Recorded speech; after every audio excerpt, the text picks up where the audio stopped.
32 auditeurs capacités en journalisme financier ont reçu jeudi leur parchemin à Dakar, une initiative du Centre d'études des sciences et techniques de l'information CESTI de l'Université Cheikh Anta Diop de Dakar.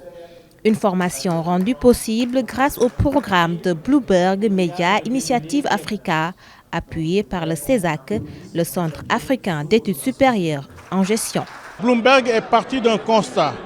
Dans nos pays en général, nous avons beaucoup de journalistes généralistes, mais nous n'avons pas beaucoup de journalistes spécialisés en finance et en économie.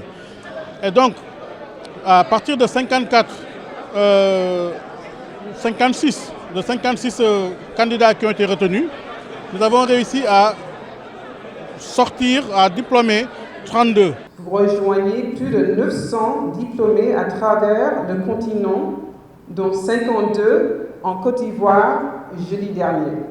Cette initiative vise à renforcer l'information économique afin d'impacter positivement les rédactions pour une information financière fiable et finement délivrée. Aujourd'hui, encore plus que jamais, vous, en tant que journaliste financier et économique, vous avez une lourde responsabilité de maîtriser véritablement toutes ces politiques publiques et tous les instruments qui sont à la base, jusqu'au budget programme que l'UEMOA a instauré et que nous tardons à matérialiser. Et je pense que la maîtrise de ces questions-là permettront aux populations véritablement de comprendre les enjeux. Un des enjeux, il l'a dit, c'est le pétrole, c'est le gaz, c'est l'or, dans d'autres pays c'est le cacao, etc. Nous espérons que bientôt les concepts économiques et financiers ne seront plus un mystère pour les auditeurs, téléspectateurs, lecteurs et autres internautes. Le ministère des Finances et du Budget sera à votre disposition pour toutes les informations nécessaires, mais aussi en termes de soutien pour la réussite de votre mission ô combien importante. Les récipiendaires se réjouissent de la formation de haute facture qui leur a été délivrée. Ils se disent plus aptes à traiter les questions qui touchent à l'information financière et les données économiques. Durant 7 mois, nous avons eu quand même à faire 7 modules, des modules allant sur le marché financier, des modules sur l'économie, les politiques publiques, mais également aussi sur l'environnement et puis sur les données. Ça nous a renforcés, nous sommes bien outillés actuellement.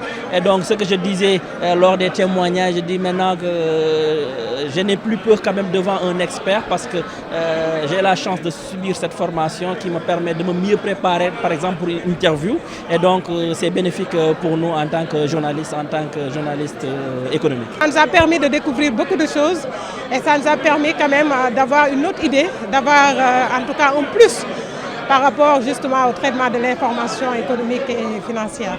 Face à la demande croissante, le CESTI n'exclut pas d'ajuster sa formation en conformité avec les besoins du marché. C'est beaucoup de financement que nous n'avons pas, mais nous avons des idées et nous pensons qu'au niveau du CESTI et en rapport avec le CESAC, nous pouvons arriver à mettre en place une formation en interne pour pouvoir continuer cette formation ponctuelle en formation initiale et en formation continue. Cette cérémonie a été également ponctuée par la remise de prix aux meilleurs auditeurs de ce programme.